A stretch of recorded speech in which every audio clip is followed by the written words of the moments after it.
Hello KCET students, are you looking for SNQ quota? Then watch this video till the end. ನಿಮಗೆ S N Q seat ಬಗ್ಗೆ complete clarity ಸಿಗುತ್ತೆ. S N Q quota is one of the important option in the KCET counselling process. ಭಾಳ ಸ್ಟೂಡೆಂಟ್ಸ್ಗೆ S N Q Kota ಹೇಗೆ apply ಆಗುತ್ತೆ, ಅದರ eligibility criteria ಏನು and 5% rule ಬಗ್ಗೆ ಇನ್ಫಾರ್ಮೇಷನ್ ಇರಲ್ಲ. So in this video let's understand in step by step about S N Q quota. First of all, SNQ means super numeric quota. The only economically weaker section students are eligible for this. And the SNQ benefits ಏನಂದರೆ ಇದರಿಂದ college fees almost ತುಂಬ ಕಡಿಮೆ ಆಗುತ್ತೆ.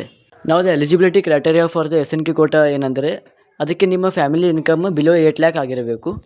ಹಾಗಿದ್ರೆ ನೀವು S N ಕ್ಯೂಗೆ eligible ಆಗಿರ್ತೀರಾ and ನಿಮ್ಮ ವೆರಿಫಿಕೇಷನ್ ಸ್ಲಿಪ್ಪಲ್ಲಿ S N Q eligibility yes ಅಂತ ನೋಡ್ಬೋದು.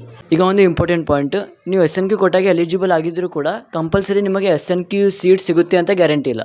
Because getting S N Q seat is mostly depends on your rank. In each engineering college, for every branch, there are 5% seats are reserved for SNQ quota. For example, RV ಕಾಲೇಜಿನ CSC ಬ್ರ್ಯಾಂಚಲ್ಲಿ 240 seats ಇದ್ದರೆ 5% of 240 is 12 seats, which means ಆ ಬ್ರ್ಯಾಂಚಲ್ಲಿ top 12 rank ಸ್ಟೂಡೆಂಟ್ಸ್ಗೆ SNQ quota seat ಸಿಗುವ chance ಇರುತ್ತೆ. But ಆ student SNQ ಕೋಟಾಗೆ ಎಲಿಜಿಬಲ್ ಆಗಿರಬೇಕು. ಲೈಕ್ ದಿಸ್ ಎವ್ರಿ ಬ್ರ್ಯಾಂಚಲ್ಲಿ 5% SNQ ಕೋಟಾ ಸೀಟ್ಸ್ ಇರುತ್ತವೆ. And one important thing, SNQ quota is only applicable for engineering courses. Hopefully ನಿಮಗೆ ಈ ವಿಡಿಯೋಯಿಂದ all S N Q concepts clear ಆಗಿರುತ್ತೆ. And S N Q college wise fees structure ಮತ್ತು S N Q relateds ಏನಾದರೂ doubts ಇದ್ದರೆ comment ಮಾಡಿ. And don't forget to subscribe the college guy YouTube channel for more KA related updates. Thanks for watching.